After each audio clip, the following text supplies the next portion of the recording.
Eutectic is a Greek word that means well-walled or maybe even well-made, which implies, well, in the Bronze Age and Iron Age, a fortified city, one behind high and thick walls and a big sturdy gate, one that allows the good to come through and then keeps the evil out. And likewise, that we understand within the walls of the city are these individuals, and these individuals belong to groups, and then these groups don't necessarily they're not like mutual or equal within each other. So within a family, say, everyone may have a chore or a job that's different, but all together they all belong genetically to the same family, right? And these different jobs or chores, when you add them up, right, they have this kind of synergy or this symbiotic uh, I don't know what to say, quality, right? That they add to each other and they make the whole better, even though there's probably a little bit of give and take and there's tension maybe, and then these kind of like equal and opposite forces. Maybe sometimes they cancel, but overall, the good is gonna come through, right? That when we mix things, we look for the good and we kind of try to negate the bad or overlook the bad. This is what we look for in friendships and allyships, right? That we can't call up our neighbors every weekend to help us move, but maybe when we do have to move once every 5 years, 10 years, they'll be there to help us, right? The most important group with regards to defending a city in the Iron Age was the soldier, the one who has to be chosen to shoulder the burden of protecting the city and those within the walls. And protect, well, that means on the side of the wall, right? Or this on the side of the wall. Uh, you can imagine you'd want to be on the good side of the wall, right? The defensive side of the wall, the defensive posture, right? That makes sense, right? That protect and it's like is a defensive thing that you're going to be on the side of the fence, and it's a very kind of like barbaric understanding, but everything kind of boils down to that because that's where society comes from. It's this very defensive nature. Um, in mathematics, you, some things are very abstract, and well, the plug and chug is kind of like, well, some people it's a pain, but we have to kind of that's kind of what it's a gimmick, right? That the quality is better, right? But there's ways around it, and that's through this kind of algebra, right? That algebra, in a sense, is meant to like defend the people. Soldier itself is similar enough to shoulder, right? We might even get tongue tied between them today, and they are related, right? These words are related, and but they also resemble the word solder, which is like doesn't sound like soldier, but they're spelled very similar. And if you didn't know better, you'd probably first time would mix it up. The naming of soldiers, as the name applies, well, they're going to need iron or steels of some sort, right? They're going to need like metal, basically. They're going to need metal. Every city needs a smith to make the tools for construction, trade, agriculture, but also, most importantly, war. Eutectic today means, it means easily melted, basically. More specifically, a eutectic system. So from Wikipedia, eutectic is a homogeneous mixture of substances that melts or solidifies at a single temperature that is lower than the melting point of any of the constituents. This temperature is known as the eutectic temperature and is the lowest possible melting temperature overall of all the mixing ratios for the involved compound. And then if you read Wikipedia, it says that eutectic it's more related to the word taxis or texas, which is like swift or quick-footed, or maybe quick melting, right? It's like it melts easily or quick, which is the same. Well, I think it's like the same, really, if we understand it.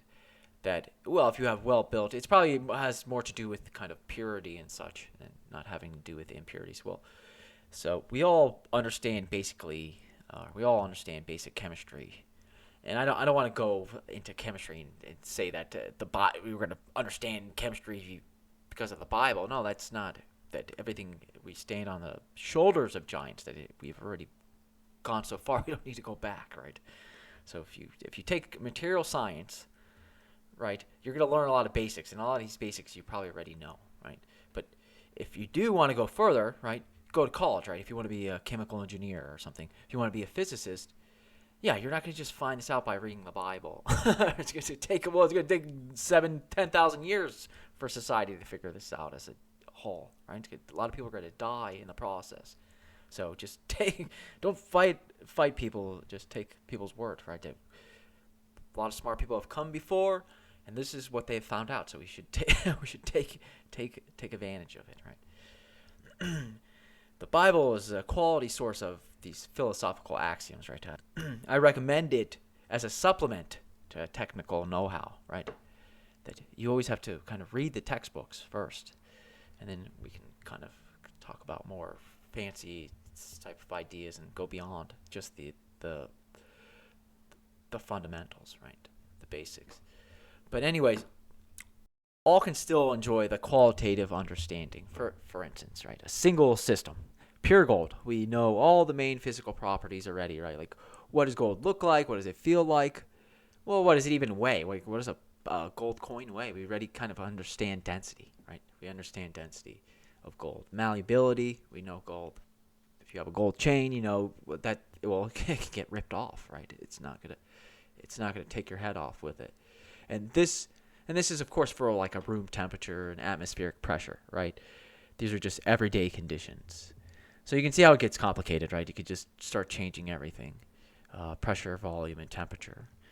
And if we raise the temperature and we keep the pressure, right, we just have it outside or something in the atmosphere, and we just raise the temperature, well, then the gold's going to change phase from a solid to a liquid. And this isn't earth-shattering new stuff.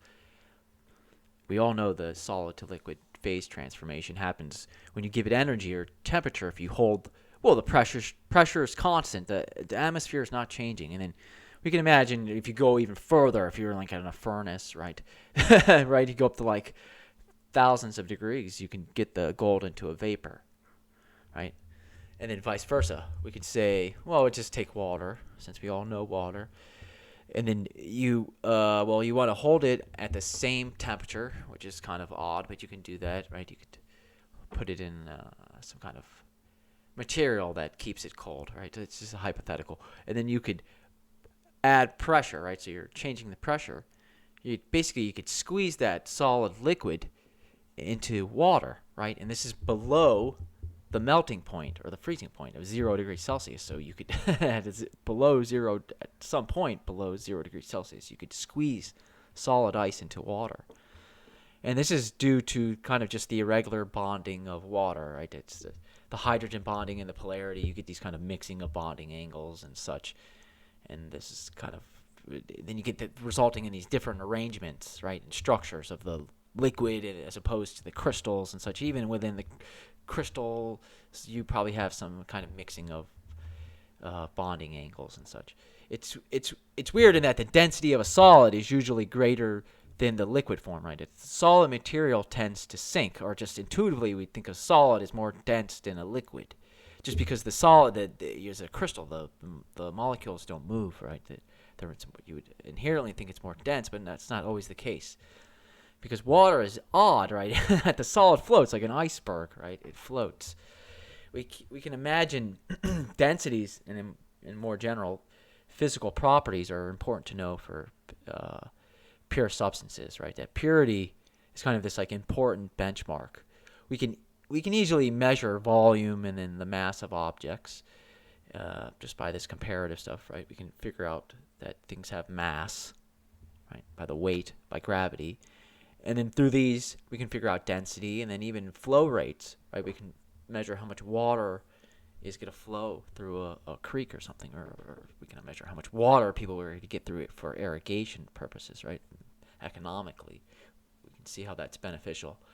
And then one way to determine purity is for materials. I mean, you might understand this through just general chemistry. So throw it into the fire, right? And observe what the color change appears in the flame.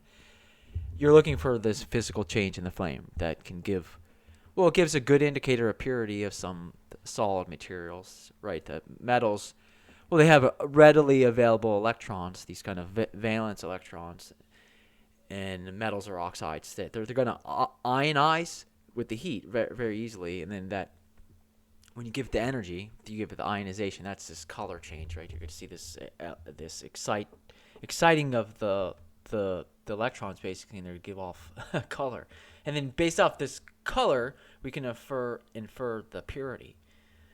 And then another more basic way is to say we do this with Kool-Aid or something, or maybe if you ever bought Gatorade from powder, like homemade lemonade powder. Well, the viscosity, the flavor, the color, you can infer all that through the flavor, the density, and basically the purity. You can infer that from the color, right? That how much powder you're adding into that liquid and that mixture, that the components of it at any point you can determine through the color, right? You can imagine you can make some kind of graph or something, or a calibration chart.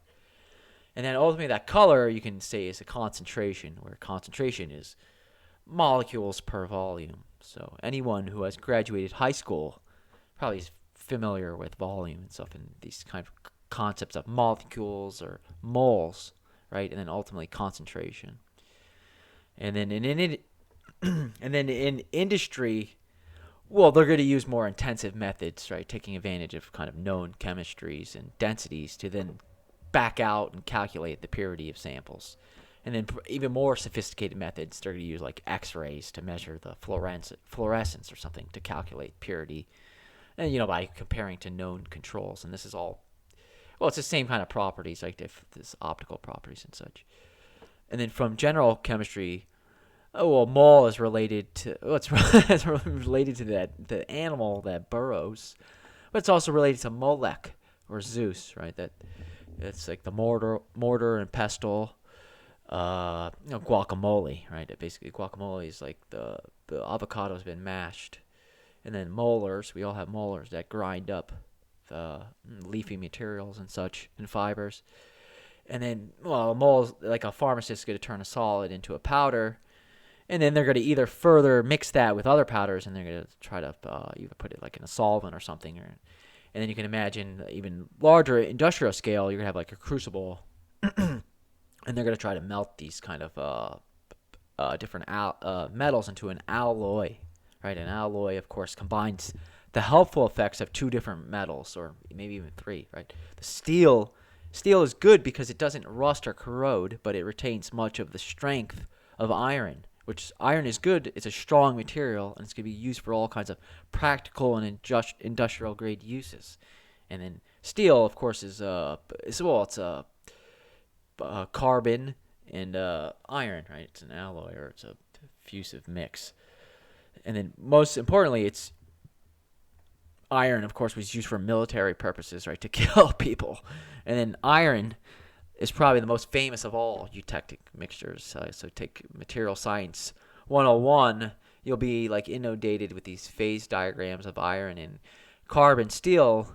But just for simplicity, just consider the most general case, right? We want to get into specifics. Just say the liquid and solid phase is present, and then where the solid phase can be present in two compositions, right? The alpha and beta, where pure alpha is one component and then pure beta is another component in this composition, right? And the composition, of course, is a mixture of both, with the purity lying at either ends of the spectrum.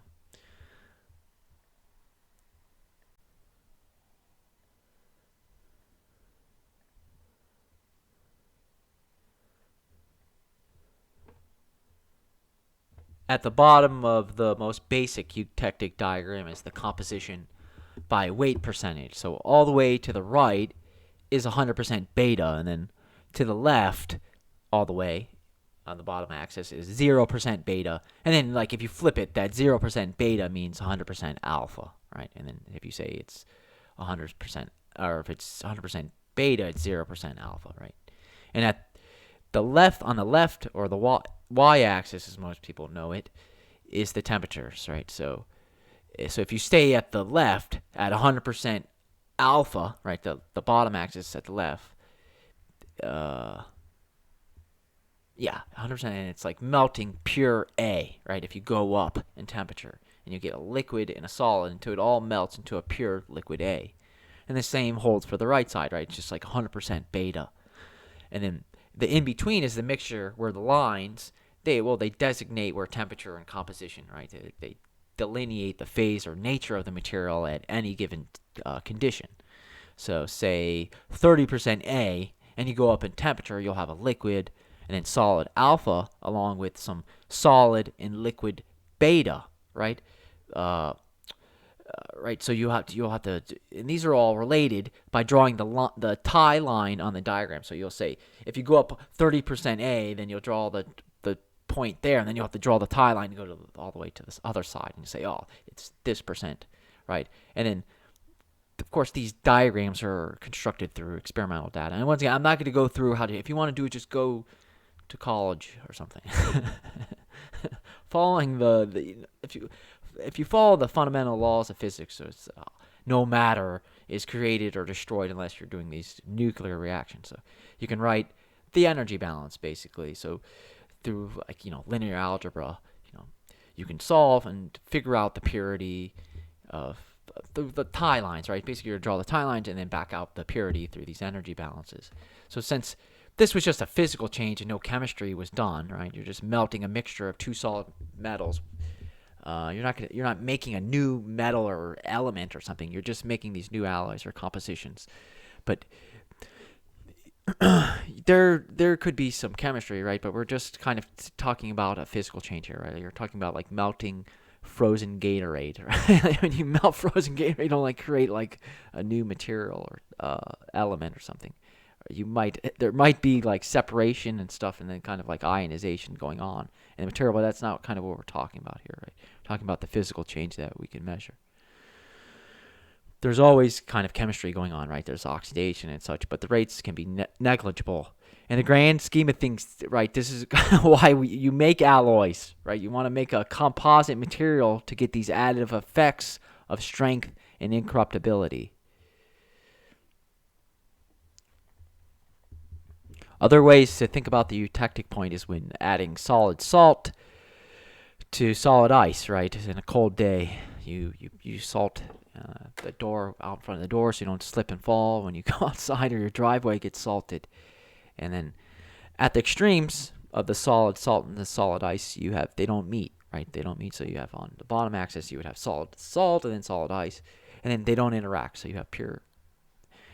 And then through this kind of diffusive processes, right, if you kind of put them next to each other, you eventually get the mixture of ice and water, or this kind of salt water, where the liquid is going to be observed at a depressed melting point, all right? That the salt is going to have a lower kind of freezing point, right? You're going to have the melting point of ice is lower when you add salt, or you could say water has a lower freezing point.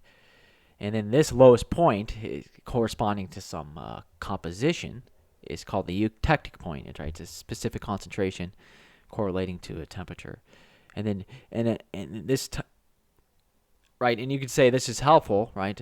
The eutectic point is useful in many ways. One for this kind of non-serious purpose is you can make ice cream. You can make ice cream, but you could also keep the road safe during winter, which is probably very, very important, right? That depressing the melting temperature of ice, well, it helps keep it in this liquid form, like on a cold night. So, again, we're not driving on a sheet of frozen water, it's liquid water. And then it also, it's going to keep it liquid water, so it's going to be cold enough to make ice cream because, the cream is going to freeze at a lower temperature than the milk, which is mostly water. So, I think we all know, some ice cream is a little, it gets ice crystals in it. It's probably because it has higher milk content, right? It has a lower fat content. If you want to make good ice cream, you got to make the eutectic, the salt water, and then you got to use high fat content ice cream, right, to make it nice and smooth. What is the eutectic point good for in economic and military purpose? Well, it means the ability to determine the purity of composite materials through empirical data, right, on phase diagrams. So, thus allowing the state to issue currency that can't be easily counterfeited, or the counterfeiting can be easily determined and punished accordingly to thus act as like an example for any future possible transgressions, right? It's through the empirical data of pure and mixed systems, along with the phase diagrams, that more sophisticated levels of metallurgy can be achieved, right? So it adds to the levels of the state and sophistication, right? And thus, well, economically, militarily, you can see the importance of this. When reading the first book of Samuel in chapter 27, David, well, he gets his 600 men together, and then he leaves. And in Greek, there's the word charis or charis or grace or charity. And this is kind of similar to like this cruse of water, I'd imagine. And then it also relates to David crying, right? That they both cry, right? That when David leaves Saul there in the cave. And then crying, of course, is like a liquid, right? That you go from your eye produces a liquid. And then it's also kind of salty. I don't know if that has anything to do with it, but also cry, well, it's related to the word crystal, or crystal is like the solid form of a material. And there's, of course, more to it in that goth or gath, well, it means good or gate. I'd imagine it means like a gate, to close the gate or something. Like to close the gate on a wall, and then, of course, walls, tectos, or eutectos is like a good wall, or well protected, or to close the gate, of course, right? So eutectic, of course, also has meaning with melting point of mixtures of materials, say metals, right? That you start to melt them. So in this part of Samuel 1, chapter 27, David is kind of at his low point. You could say he's at his like eutectic point or something, right? He's kind of messed around with a lot of people. He's messed around with all these people, and it's coming full circle after he messes with Saul. Then he's going to go back to Goth or whatever, and then all these people he had messed with are going to be kind of together in proximity within the text. So at first, David has 600 men, and then he splits them up, and he goes with 2/3 of the people into the cave where Saul was, right? Saul was asleep, and we can imagine it's like a crystal, right? That he's in this kind of solid state. And then David, his men are like these kind of moles or something. And the fact that Saul couldn't see them, right? Again, it's like they're like these moles or this amount, right? To 2/3. So then David, he takes the cruse of water, and he cries. Or I think they cry. So then again, it relates to some kind of mixture of phases going on in there in the cave. And then there's like 200 people outside, again, and they're in like this phase onto themselves. We can imagine maybe like the ice is melting, right? This solid phase is going to a liquid.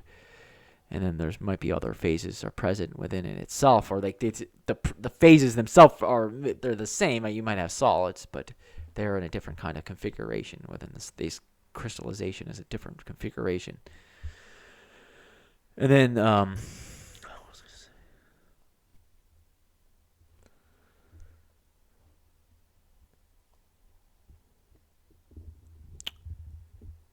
The eutectic point, I'd imagine, is like in Samuel when he after 27 he ends up in Goth again, or with Gath, and then all these people again from the past. There's like just that everyone he has kind of messed with. Again, and they're all kind of in proximity, and it's like the eutectic point, right? That he's kind of at his low point. And then Goth again, it means like a gate, or means good, right? That closed the gate is good. And Goth, of course, I remember in the beginning of Samuel, he didn't know whether to open it or not, right? Maybe we can imagine that Dave is kind of a schemer, a scammer, a counterfeit or something. He's also kind of like a bird, right? We can imagine that avian is like within the word David. But then he's also like a flame, right? That if you invert David in Greek, it's like Danid or Danade, which is like a flame or some sort. And then he could represent this Jewish god or Hephaestus, right? And then he has this flock, which are like his followers. And then, well, the flame, it's like a flame, right? The flock is like a flame, and it flickers and dwindles, right? Because David, his followers, right? Sometimes he has 2/3 strength. Another time he's at full 600. So maybe could relate to something like the temperature or something, or the amount of heat you're adding to the system.